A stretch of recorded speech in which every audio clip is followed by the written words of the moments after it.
Hey, hey, hey. Good morning, good evening, good afternoon, and wherever you are. Thanks for watching Historiando. This is going to be the first upload of my new accompanying vlog. I currently have a podcast in Spotify and other streaming services called Historiando PR. It's based on a lot of, Caribbean history and Puerto Rico specifically. And I've decided to start this vlog so that I can respond or I can comment on, material, historical material that is out there in the web regarding Puerto Rico, and I will be doing most of it in English. If the video is in English, if the video is in Spanish, I will do it in Spanish. This video is called a brief political history of Puerto Rico. It's in English, so that is why I'm doing this intro in English. Um, a little bit about me, for those of you that don't know, I am I I am a graduate of History of the Americas from the University of the Inter-American University of Puerto Rico.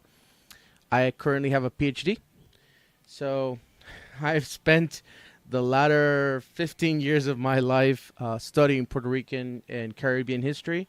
So, without further ado, let's start. Let's start. Let's start seeing what our friends from a brief political history. Um, he is El Profe's history and politics. That's who he is. I will be linking him down here so that you can go and watch it and we can have this type of conversation running. So let's start. Puerto Rico used to be a Spanish colony that ended up as a U.S. territory, so that today people born in the island are U.S. citizens that have self-government, but that have no say in anything that happens on the mainland, unless they live there. Okay, there's right out of the start. This is interesting. Yes, all of what he's saying is generally true, but we do have representation in the U.S. Congress as the as a resident commissioner or a U.S. representative for the territory of Puerto Rico, a delegate from Puerto Rico. Um, it has say, as in it can participate in debates, it can participate in different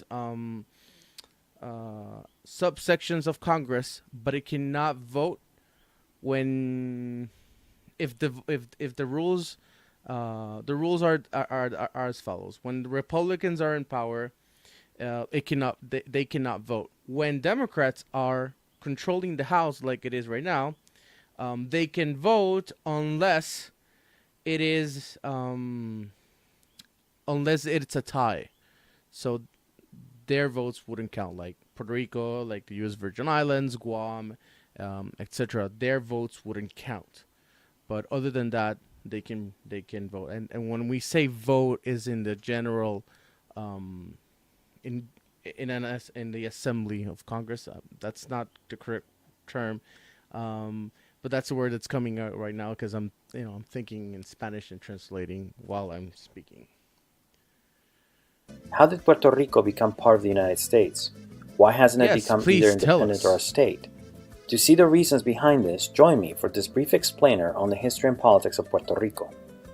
The Sure. Spanish first arrived in Puerto Rico on November 19, 1493. Mm-hmm. When on his second voyage, in search of water, Columbus landed somewhere on the island's west coast, near present-day Rincon. Okay. Let me add something to this. He wasn't just searching for water. They had rescued some captives, some Ejeri captives, from some islands east of Puerto Rico. It's believed it's somewhere in the Virgin Islands or a little bit farther southeast, where they rescued these natives, and they, when they started looking for water, then the natives told them that they were from an island called Boriquen and that there they could get water. So yes, they were indeed looking for water, but I just wanted to add a little bit more context to the situation. It's not that just he just came to the island looking for water because he stumbled upon it. No, they were actually they were coming here to release these captives that were from here, and then at the same time they could get water at the same time. And he will be, and this is a controversial topic, I know, but the names of the native Caribbean people that are from Arawak descent, they're not Taino. That is a 19th century term. They call themselves Eyeri. So I will be, if whenever you see me talking about native Caribbeans, where I will either say native Caribbeans when talking about the entire native population, or if I want to be specific, I'll be either using Eyeri or Caribe, which is the group of peoples that were pushing the Eyeri out of the Caribbean before Columbus's intervention, or the Spanish conquest of the Caribbean. The visit, however, was extremely brief, and it took over a decade for the Spanish to follow up. That happened when Ponce de Leon arrived in the island from Hispaniola in search of gold. That's not completely true. There were actually two governors before Ponce de Leon. There was two expeditions before. Los Hermanos Pinzon was one of them. I don't have notes. I'm literally reacting to this video for the second time I've seen it. And I saw the original one a few hours ago. So I haven't had time to research everything. So I'm trying to remember from my classes. And if I'm not mistaken, the Hermanos Pinzon were the original governors, and their original things that they did, they didn't actually bring people over, but they did release hogs, and they did release some cattle into the island so that they would procreate. So when they were actually gonna bring people over and start a colony, it would be easier because these animals were already procreating in the wild, and they could be retamed and used for different purposes. So that is how pigs and other animals initially come to the island. They're part of these expeditions. So it's not true that Ponce de Leon was the first governor, nor is it true that he's the he came here. He was the first one to be interested in the island. There was interest in colonizing the island, but for different reasons, whether that be politics or others, the process of colonization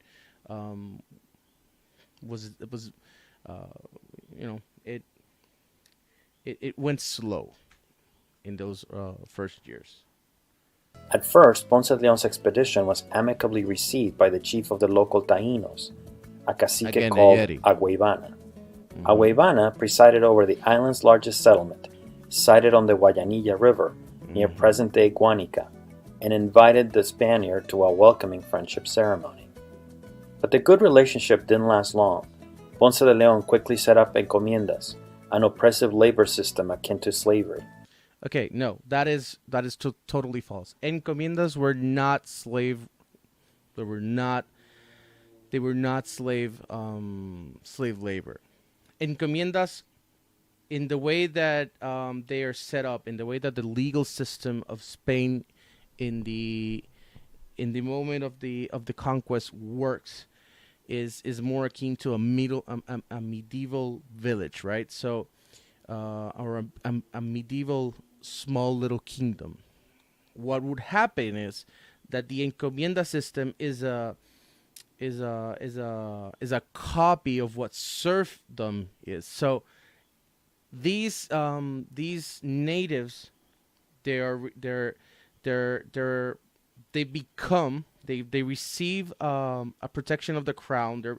They become subjects of the crown. So because they're subjects of the crown, they cannot be enslaved. Therefore, they become serfs. Yes, it was an oppressive system. It wasn't. It wasn't. Serfdom was abolished throughout Europe in subsequent centuries. But we have to see the systems based on the original intentions and what the legal parameters were. So we can't start judging history from a 21st century perspective. We need to look at it based on the context of the century of what we're talking about. So in this case, what we're talking about is Spain is just recently getting out of that medieval period. It's starting to come into the Renaissance. The Renaissance is actually, it's also starting over in Italy and in other parts of Europe. It's contemporary at the same time. So Spain still has this medieval way of thinking, and they're actually following the traditions of what the Reconquista was, which he does not talk about. And maybe we can talk about a vlog later with another video. But the Reconquista is mainly a very medieval style of thinking, and a very pro-Catholic, pro-defenders of the faith type movement. So it is part of the of what the Crusades was. So we're talking about a Crusader mindset, and that is what comes into Puerto Rico. That is what comes into the Caribbean. It's not. We're not talking about slavery in the sense of what the Atlantic slave trade will be coming in a few centuries down the road. And so yes, Yetis were serfs. Were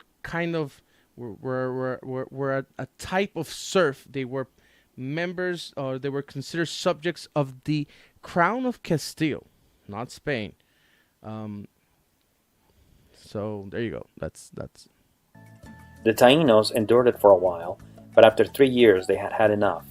In 1511, the Taínos tested the Europeans' perceived divinity by drowning Diego Salcedo, a Spanish soldier. Once dead, the illusion of Spanish superiority was gone. Okay, here's another thing. That is false. Eyeris, they never saw. There is no evidence to suggest. This is just a myth. There is absolutely no evidence to suggest that Eyeris thought of Spanish as gods. They thought them to be different types of human, but they didn't think them to be immortal, which is what they're kind of hinting at, because of the drowning of Diego Salcedo. They drowned Diego Salcedo because he was a very cruel taskmaster. That is why he gets drowned. He doesn't get drowned because they thought he was a god. They drowned him because they hated him.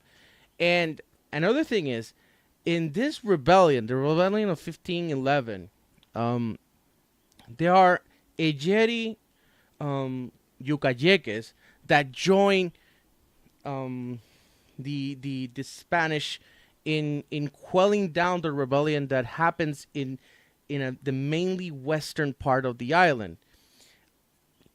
So that you may understand it,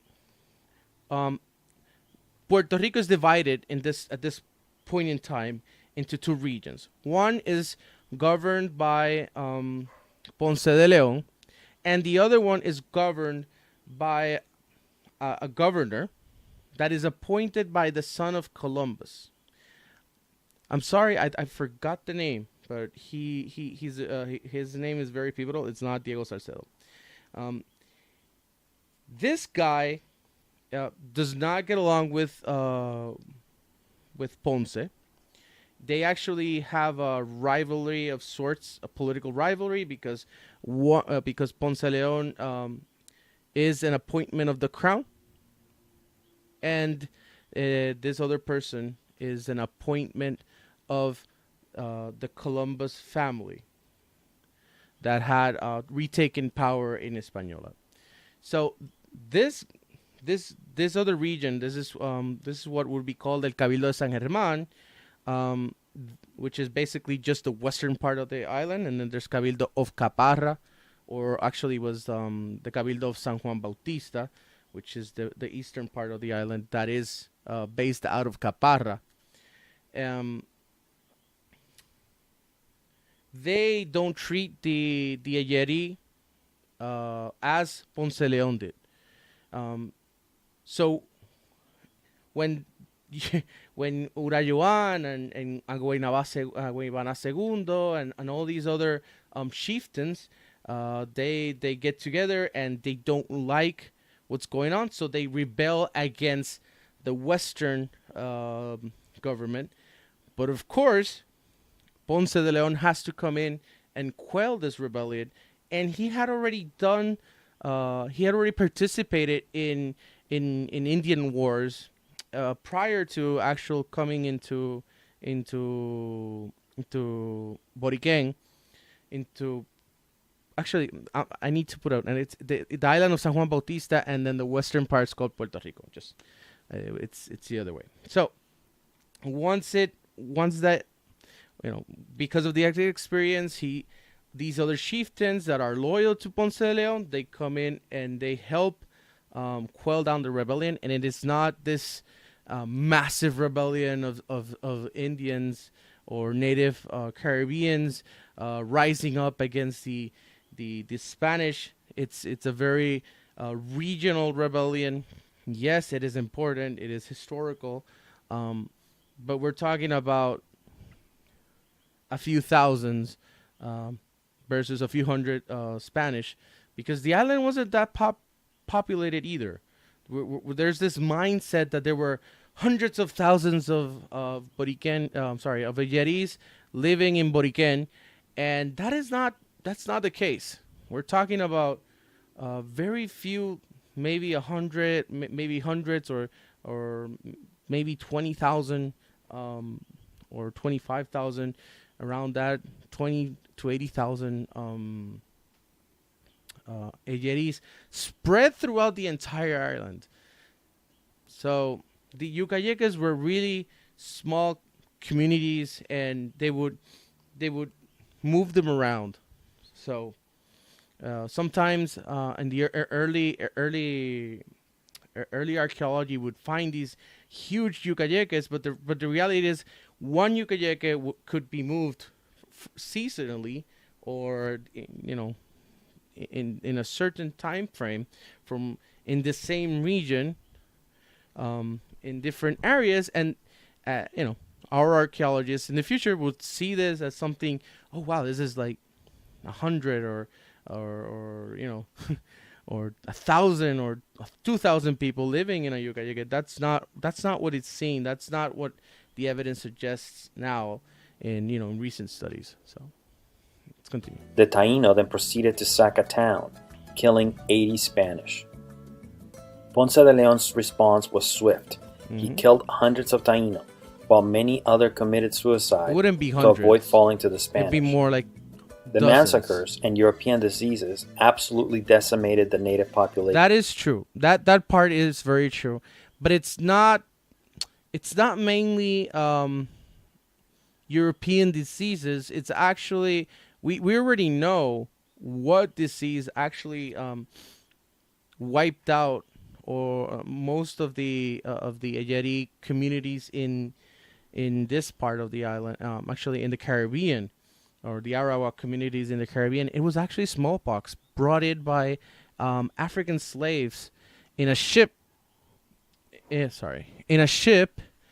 I think it's, if I'm not mistaken, it's very early in the 1500s. It's 1503, if I'm not mistaken. They bring in the very first shipment of African slaves, and those slaves, some of them were carrying smallpox. So when it was when these slaves, that these African slaves, they are introduced into Ayeri communities, they start wiping them out. And the problem was that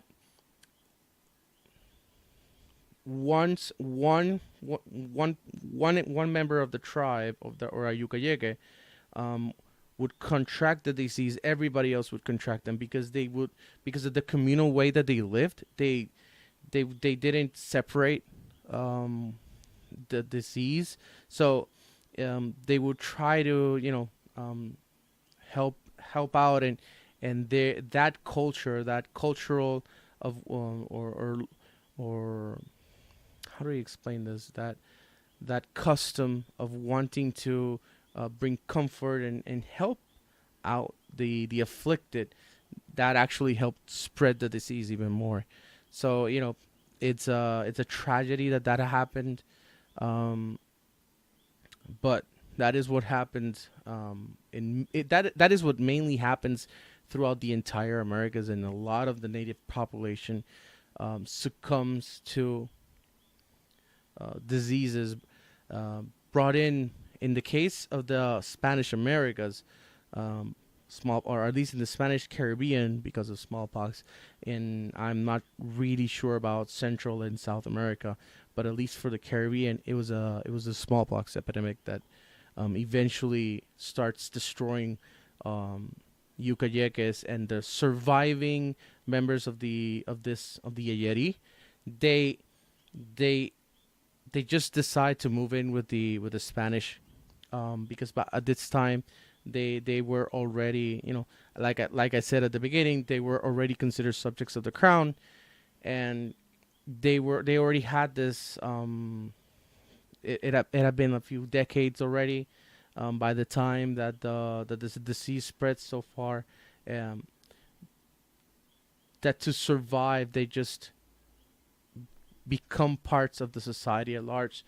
So you could find in a community, in a Spanish community in the Caribbean, um, you know, peninsulares. You could have criollos, and you could have um, indios españolizados, because that's the word that was used in the official documents, living side by side. Um, Women, or native women would, that idea that native women were raped en masse by the Spanish, that is not true. Definitely rapes did happen, because at any conquest throughout history, that is something that does happen. But en masse, like, it's thought in the majority of this pop culture that's currently going around, that's not. There is absolutely no evidence to suggest that actually happened. What did happen was that because of the Ayeri culture, women, the Ayeri culture was matriarchal. Women would want to be with the strongest man, to be able to procreate, to be able to secure their line. So a lot of native women would just go with a Spanish man, and they would start cohabiting. Um, so that is how that initial contact between the Ayeri and the Spanish actually does happen. By 1540, records put their number at a mere 60. That's not true. The Spanish subsequently... Hold on. That is absolutely not true. There's still Ayeri being counted in Cuba by the end of the 1800s. There's actual evidence that there's still native Caribbeans, a large number of native Caribbeans living around the Caribbean, and in Cuba. That also happened in Puerto Rico. The thing is that they're not living as they lived pre-Columbian contact. They basically assimilate into the Spanish society. So yes, maybe there were 80 that were still considered true Eyeris, but there were a lot more that were either half half Ayeri, half Spanish, or or were just from small reserves in the Caribbean. I am guessing that he's referring to Puerto Rico. So I'll say okay, that's not technically false. So that could be a maybe. At least in what would be Puerto Rico, but in the rest of the Caribbean, there were definitely still a Yeti by the late 1800s. Brought kidnapped Africans and enslaved indigenous people from nearby islands. Okay, so here's the thing: they were not kidnapped. Most of these Africans that were brought from Africa in the Atlantic slave trade, it's not that Europeans would go into Africa and they would just go out and kidnap um, the first Africans that they saw. No, they would actually go to established slave markets already, and they would buy these slaves. Most of these slaves that were brought in were slaves. They're basically prisoners of war, and sometimes they would be, they would be raided by a neighboring tribe, and the tribe would just sell the men, and men, women. They would sell them to slavery. But it's very weird the way that he brings this up. So you could have some kidnapped by Africans in Africa, but Spanish, Portuguese, which are mainly in the areas that we're talking about in this sense, they were not kidnapping slaves. They were buying them at a slave market. So, and I'm not trying to defend Spain or Portugal or the Europeans, but facts are facts. So technically yes, but not in the sense of the way that it's culturally thought of as, this white man coming in with a net and just grabbing the first African that they saw in the coast or in the first village that they come up to.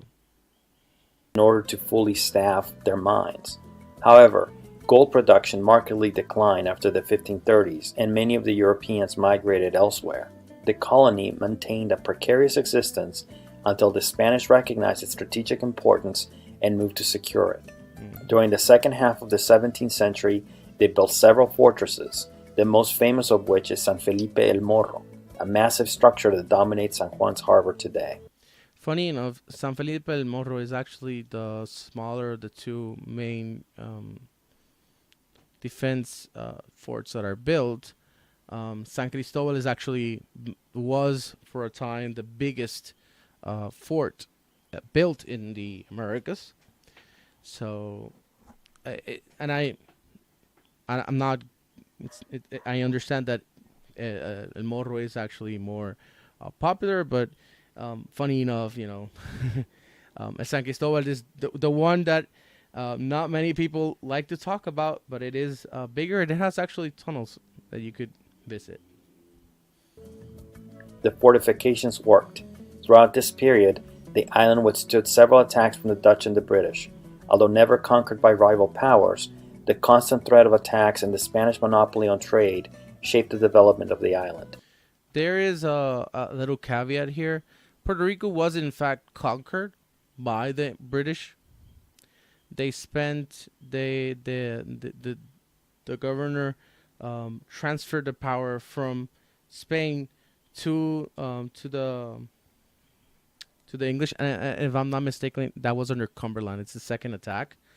The British spend, if I'm not mistaken, 4 or 5 months in Puerto Rico, but they leave the island and they basically give it back to the Spanish because of yellow fever. A yellow fever epidemic starts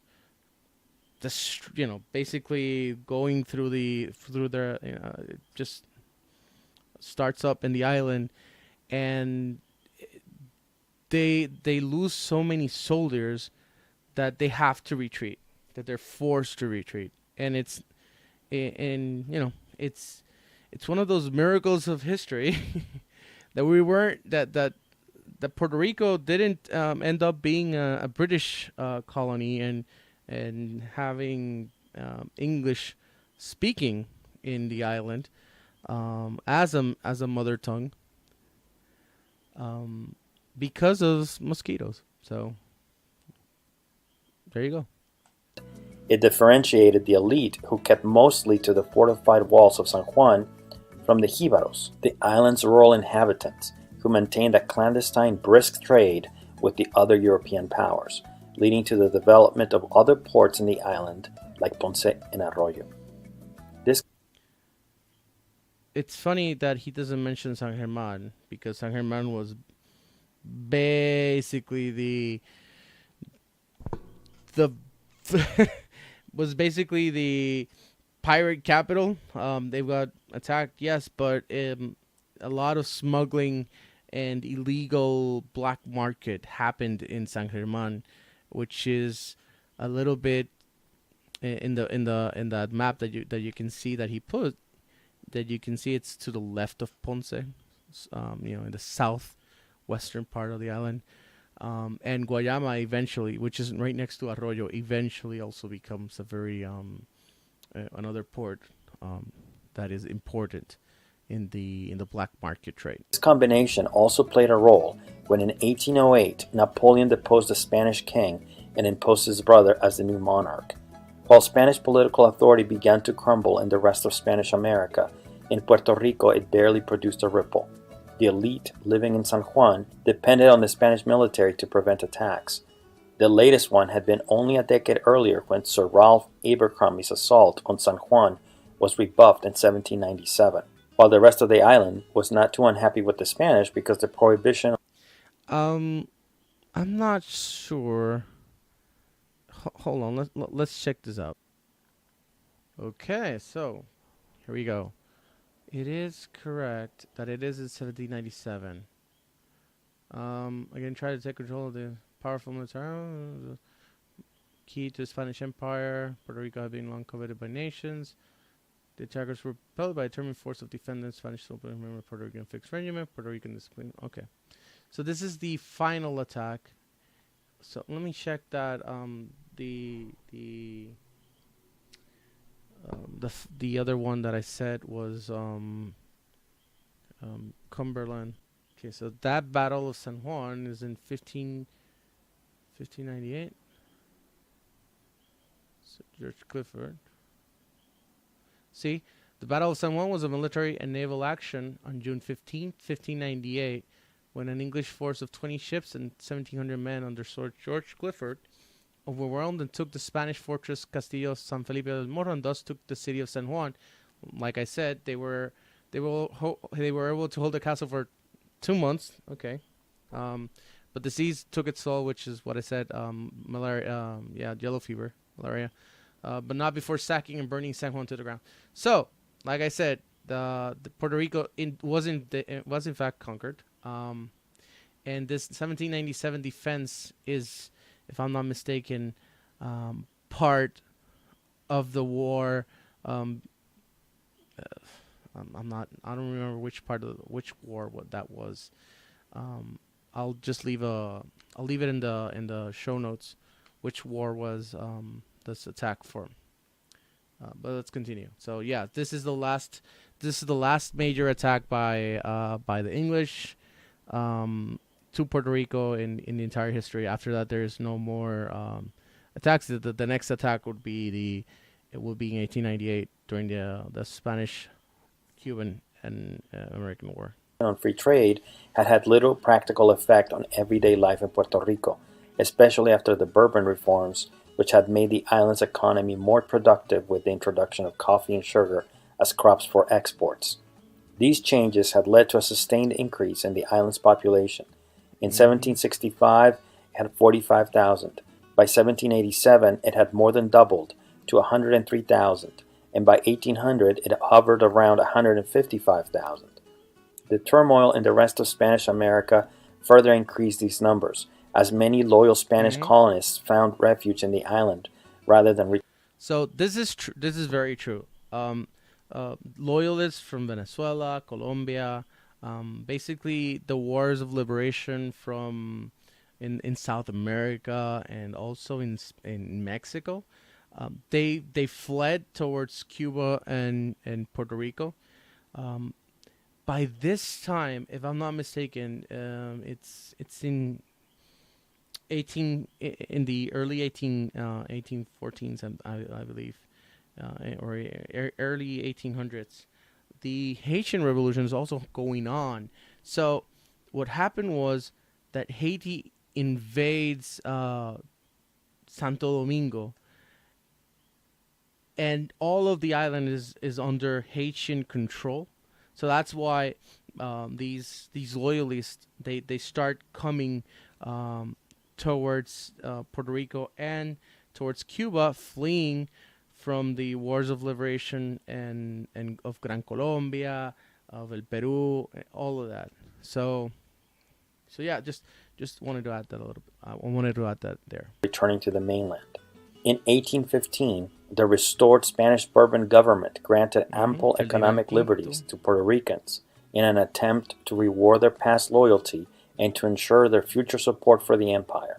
The new reforms opened the island's ports to trade with foreign merchants, permitted the Mhm. immigration of all Roman Catholics regardless of nationality, and granted free land to the new settlers. Yep, and that's what we call here la Real Cédula de Gracia, and a lot of French Catholics came here fleeing all of this struggle that was happening in France and um, a lot of Corsos, people from Corsica. They also came here. There's a lot of Corsican um, registries in San Germán and all the western parts. There's a very famous building that's actually an inspiration to, if I'm not mistaken, is La Llamarada um, from René Marquez's novel.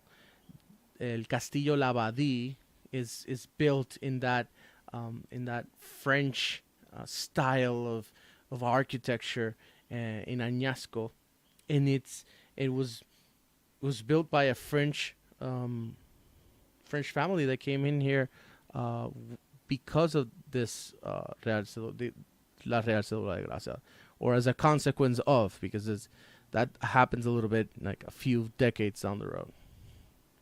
The diverse immigrants contributed substantially to Puerto Rico's economic development. After 1830, Puerto Rico gradually developed a plantation economy based on sugarcane and coffee. Sugar and molasses, primarily exported to the United States, provided an important source of income for the Spanish government. And it is very important to emphasize that um, the relationship between Puerto Rico and the United States precedes 1898. It's not like the United States invaded Puerto Rico out of a whim. Oh, let's just invade the island because that's another Spanish territory in the Caribbean. No, there was like he says, like he mentions, there was an exchange of goods. There was also exchange of ideas. There was the Americans before this was a territory. They had a consulate, and he was stationed out of Guayama, and there are letters of information being sent back to the United States by these consuls, reporting about what's going on in Puerto Rico. By the 1890s, the population had reached nearly 1 million, and the value of foreign trade had increased considerably. Coffee exports provided the principal source of income, and the land area devoted to sugarcane was slowly expanding. While the Spanish crown provided economic liberties, Hmm. it was less favorable to political rights. During the 19th century, the island experienced only two short periods of relative political freedom, between 1809 Yep. and 1814, and again between 1820 and 1823. Actually, between 1809 and 1814, Puerto Rico is considered. I think he mentions this. Puerto Rico is actually considered a province of Spain, but in 1814, when the when the Bourbons are restored back to the throne, um, that is done away with, and the short-lived this area between 1820 to 1823, I really don't have a lot to add there because it was so short. And actually, it's in the 20s and 23s that the Haitian Revolution um, is coming to its crescendo because it's a very long it's a very long event, and I will hopefully have I will be making an episode in the podcast about the Haitian Revolution soon. But if I'm not mistaken, 1820, 1823 is when Haiti invades Santo Domingo and actually controls it. So in the very 2 decades, it's a lot of political turmoil is running. It's happening, and it's also affecting the Caribbean. So that is why these liberties don't last. 3, when the island was officially treated as an integral part of Spain, with the right to elect representatives to the Spanish Cortes, or Parliament. Hmm. Ramon Power y Giralt, who was selected to represent the island during the first period, succeeded in having the Cortes revoke the absolute powers of the island's colonial governor. It's very important to add here. Ramon Power y Girard, not he just didn't make.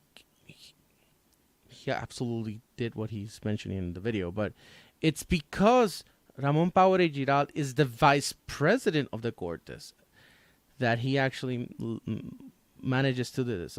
So the Cortes in Spain are kind of like what the U.S. Congress is right now, or what the Congress is, or rather like what Parliament is. But they had more like a the prime minister or the president of the Cortes, and then Ramon Power y Girard would be like the sub prime minister or the vice president of the Congress. So we're talking about a very powerful political figure, and I think he is still the Puerto Rican that has achieved the highest level of Puerto Rico of political influence and power in the entire history of the island, because no delegate from Puerto Rico has ever been able to be a vice president of the U.S. Congress, and I don't know if some of these other Puerto Ricans that have been members of Congress have also been vice presidents of vice speaker or majority speaker of Congress. So right now, Nidia Velasquez is the top Puerto Rican in Congress, but again, she's not the speaker, and she's not the majority leader in Congress. So that's what would be, the majority speaker of the Congress would be the vice president, or like something similar like that, in the Cortes of Spain. So that those of you that don't know what the Cortes were or are, because it still exists, you can maybe understand a relevance between, or a comparison of the two. In the latter period, Demetrio O'Daly convinced the Cortes to annul the colonial government's control of the island's armed forces and permit freedom of the press. However, in 1814 and again in 1820, the Spanish government curtailed these periods of moderate colonial rule and reinstated its absolutist control. If I'm not mistaken, and from this point forward, what he mentions is los componentes. What he's talking about is also the componentes and the reign of terror, which is, I think, a little bit farther away. I think that's after El Grito Lares, but all of that is also happening during the 19th century. I'm going to leave it here. We've covered just 6 minutes out of a 20-minute, and We're already at 46. So we'll see you tomorrow. And don't miss part 2 of this Historian Reacts.